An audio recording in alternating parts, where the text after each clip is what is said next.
Hello అండి, ఈరోజు మాకు చేపలు ఏమేమి పడ్డాయో మీకైతే వీడియోలో పూర్తిగా చూపిస్తాను. వీడియో అయితే మిస్ కాకుండా చూడండి. మా ఆయన గారు అయితే ఇప్పుడే వలలు తీసుకొని ఒడ్డుకు వస్తున్నారనమాట. అవి తీసుకొచ్చేసి ఇక ఒడ్డు మీద పడేసి మళ్ళీ వల్ల తీయటకైతే వెళ్ళిపోతారు. ఈ లోపు నేను ఈ చేపలు అనేవి తీస్తూ ఉంటాను. మరి ఈ వలలో చేపలు ఎలాంటి పడ్డాయో మీకు చూపిస్తాను చూడండి. చూసారా, 2-3 రకాలు కలిసి ఉన్నాయి అనమాట. ఈ నలుపుగా ఉన్నాయి ఏంటంటే ఇంగలాయలు అంటారు వీటిని.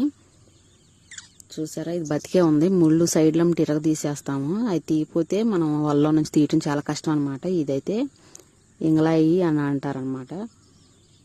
చూడండి, ఇంకో చేపను చూపిస్తున్నాను చూడండి. ఇదైతే మొగదమ్మలో అంటారు. మా సైడ్ అయితే వీటికి చేపకు ఒక పేరు ఉండిద్ది అనమాట. మా సైడ్ అయితే ఇది మొగదమ్మలో అంటారు. చూడండి, ఇదైతే జలలో అంటారనమాట. చూడండి, ఇట్లా 4 రకాలు అయితే పడినాయి. ఇవి అయితే పరిగులు. ఇదైతే అందరికీ తెలుసు కదా, చాలా మందికి కూడా పరిగెలు అంటే కూడా చాలా ఇష్టపడతా ఉంటారు. ఇట్లా 4 రకాలు పడినాయి. ఇవైతే వాళ్ళలో పడినాయి అండి. 3 కేజీల దాకా అవుతాయి.